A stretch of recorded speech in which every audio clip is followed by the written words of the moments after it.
Someone Girl fans, this is Tabitha with a tutorial for you today. First part of it is going to be screen grabs so you can get a feel on how to do what I plan to do with you today, and those are creating little mini repositionable notes for my planner. We all know that I'm obsessed with my planner. I love it so much, and I like to include my Someone Girl creations into it. So like dividers, or as I've done before, using clear stamps actually onto a page. And today I wanted to use my digi stamps to make mini repositionable notes that I can use to, well, just like as post-it notes. So in order to get this done, we need Microsoft Word or another printing software. You need Someone Girl digi stamps. And I'm going to show you how to do it in two ways. One way is using pre-colored scanned-in images. Those are images that I printed out for a card that I've colored with my Copics. And before I put it on the card, I usually scan it in so I can, refer to it later, and I have a coloring journal that I use that for. Or you can use your normal Digistamp, and then we'll color it in Microsoft Word, and the PNG version is a little bit easier to do this with. You need 80-gram paper because I plan to use this in my planner, so I needed thin paper, so just a standard 80-gram works well. My printer, obviously, a cutter to go ahead and cut them out. You can use your Silhouette Cameo or your Cricut or Cricut, or however that's said, or anything like that, but I just printed it out and used my normal Fiskars cutter on that. And then the most important piece of it is the repositionable tape, and I'm using Scrapbook Adhesives Easy Dots. It makes it really nice and easy to do. So I want to show you a little bit of the first part of kind of like a preview of what we're doing. We're doing both of these. I have pre-colored images and then an image of Fighting Gwen that I've colored in Microsoft Word. So, and these images, the pre-colored ones, you can't quite see it, but they are watermarked with a an overlay watermark that I put on all my images. So they are specific to me. This is for personal use only. I cannot stress that enough. And the reason why I'm doing this with digis is even though they are scanned and they are pre-colored, they're still digis, and in the user license for the digis you can resize, and that is a big thing here. So keep with your digis for this. If you don't want to pre-color it, go ahead, we'll just go over on how to color in Microsoft Word. This also works if you're just going to do it on a card. You just don't need to do all the other little bits that we're doing here. So to get started, we're going to create a new page. I'm going to size it up a little bit. We are going to first start with insert. We're going to insert a rounded rectangle. And now we're going to adjust it. Go over to format. I want mine to be 2 inches tall and 2.5 inches wide. For us metric people, that is 5 centimeters tall and 6 centimeters wide. If you do a shape fill, you want it white, or you can do colored, and that's up to you. But for this one I am going to bring in May, so I am going to change the color. And that color is going to be kind of a pinkish purplish. Nope. That one looks good. Okay, so the next bit is I already have my pre-colored image, so we're going to take that one in first. And all you have to do is drag and drop, or you can do an insert. You see she comes in really big, and you can see faintly that watermark of mine. So these, like I said, they are watermarked. But I need this size down, and it'll start looking crisper the smaller I go. So first thing is go over to Picture Tools and Format. You want to wrap text in front of text works, and then go ahead and adjust your height and width. The height you want to be, again, that 2 inches, and then the width will automatically adjust itself. So there it is in front of it. Because this is a pre-colored image and it has a white background, we want to go over to color, and set transparent color and click on the white around my Fighting Gwen. Now the next bit of it is I have her at a different angle than the actual Digi, and I think it works.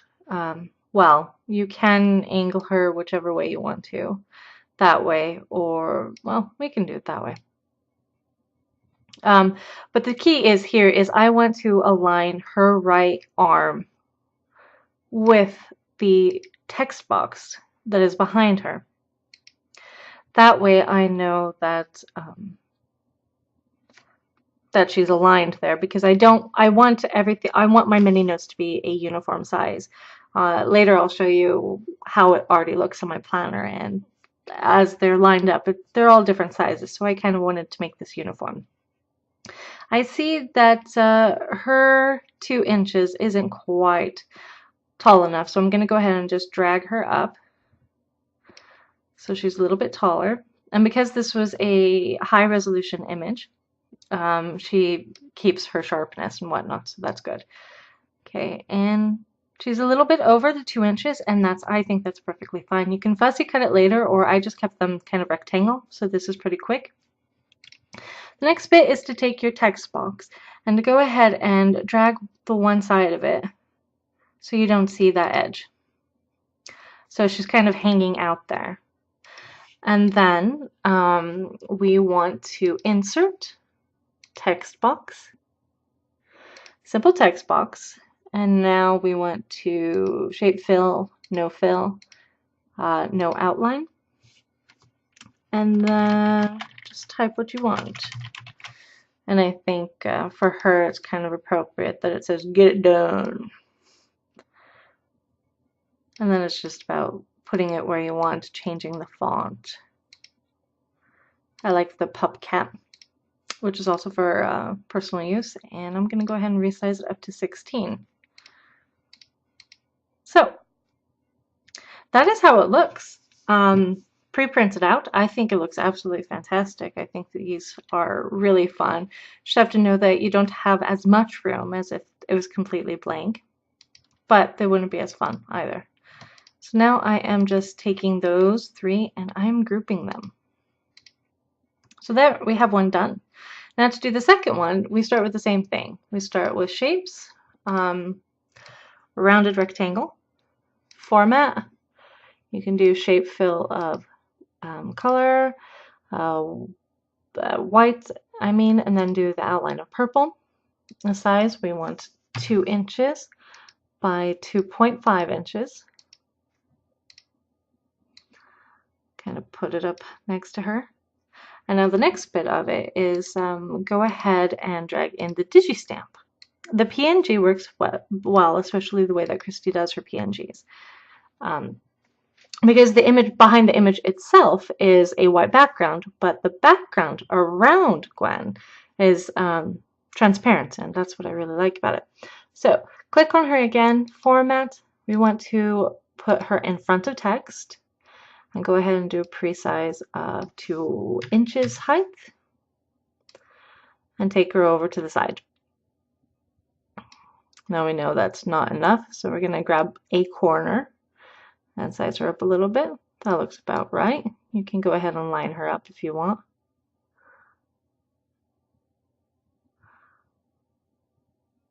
Now, I've talked about coloring your digis before, and here is the key. You go to Format, and you come to Colored.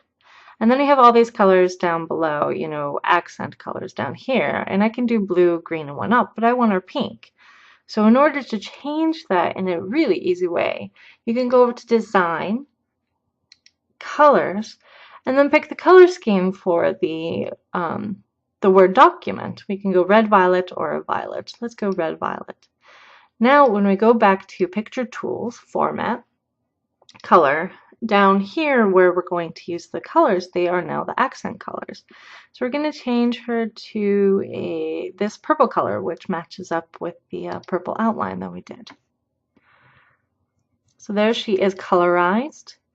And then again, we highlight the text box, and we resize one of them so that the corners are hidden. and then I want to move it down just a tiny bit. There we go. And then, because I plan to use the same Get It Done, I'm just going to cut and copy that.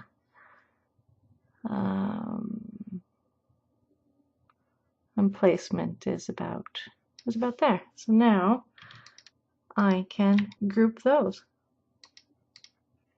And so what I normally do when I'm printing these out is I go ahead and once I have them grouped, I select them, and then I go ahead and align bottom if they are the same thing. And they have to be grouped first, which this wasn't. So now we gotta redo that. Huh. That should have worked. Or you can align middle if one of them is hanging out a little bit more. Why isn't that? If you do have a spacing problem, especially if it's just an element within it, you can just double click on it. And when you have a solid border, that means you can adjust things there, which for some reason, that's what I'm having to do here. So nothing goes perfect, I tell you that. So there are two different things.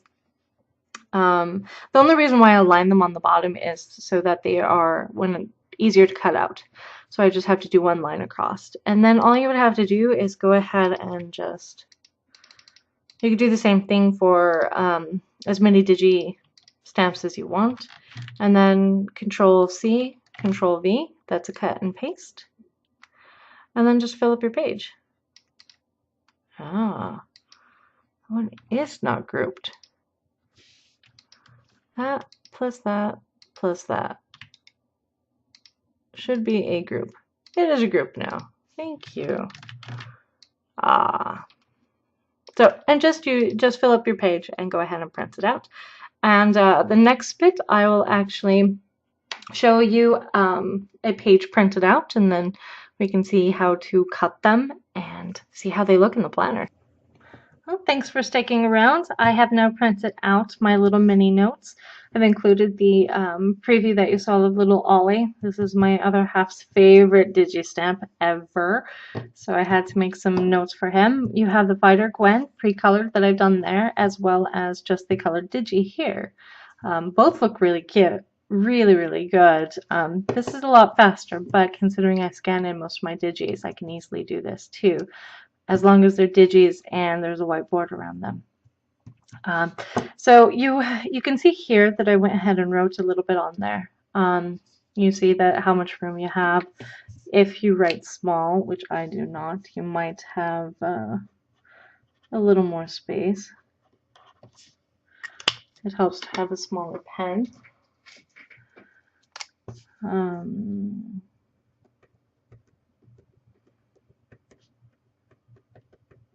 So you can get actually a decent amount of information there.